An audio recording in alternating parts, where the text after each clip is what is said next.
Despite the fact that the U.S. is susceptible to disruptive natural disasters, there are few community programs that prepare youth for all the emotional and physical turmoil that ensues, especially in the states that reside on the Gulf Coast.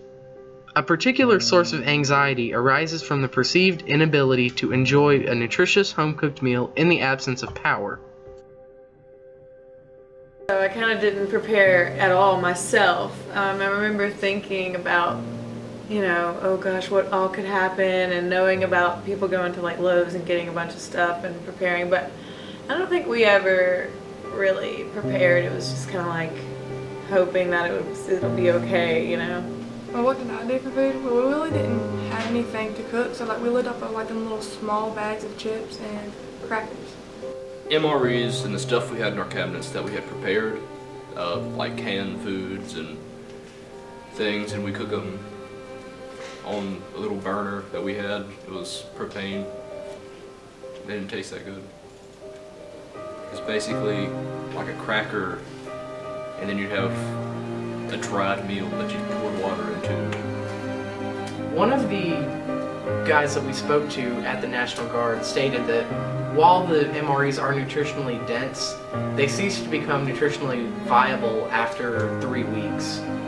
After that time, he said he wouldn't recommend eating them. So I really couldn't see them being too good in a hurricane in which you may not have access to power for months. A hurricane is a tropical cyclone that has winds greater than 74 miles per hour, sustained winds greater than 74 miles per hour. They develop in warm water in generally a quiet environment, surprisingly enough. They have a purpose, and that purpose is to transport heat from the equator to the poles. So although most people look on hurricanes as natural disasters, they are in fact natural events, and they become disasters when they interact with people and the structures that we build. Power outages are a big deal. We are so dependent on our electricity for cooking, hot water, refrigeration especially, keeping comfortable, all of those things. So that is a big deal. Now, if you want the overall picture, my feeling is storm surge is the scariest thing, because storm surge is a wall of water and it takes out everything that's path. So that to me is the biggest problem. Follow that with wind damage and inland floodings.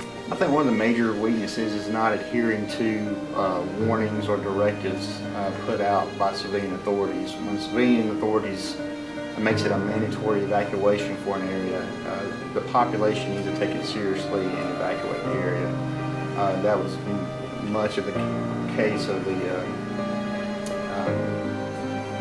people being injured or people being stranded in Katrina was because they did not evacuate when told to do so. Here on the Gulf Coast, we are definitely exposed to our share of potentially devastating natural disasters. Each situation brings new and unique tragedies that you can never be completely prepared for.